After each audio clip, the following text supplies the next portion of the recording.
আজ রবিবারে কর্মক্ষেত্রে সাফল্য, ব্যবসায় উন্নতি এবং জীবনের সকল রোগ অসুখ দূর করতে শ্রবণ করুন এই শক্তিশালী সূর্যদেবের মন্ত্র মাত্র 3 বার। তারপরে যে কোনো সুখবর অবশ্যই পাবেন। ওম জবা কুসুম শঙ্কাশং কাশ্যপেয়ং মহাদুতিম ধন্তরিং সর্বপাপঘ্নং প্রণতোস্মি দিবাকরম।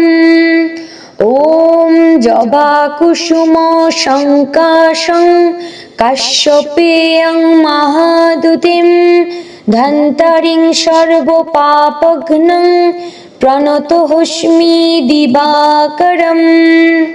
ওম জবা কুসুম শঙ্কাশং কাশ্যপেয়ং মহাদুতিম ধন্তরিং সর্বপাপঘ্নং প্রণতোস্মি দিবাকরম।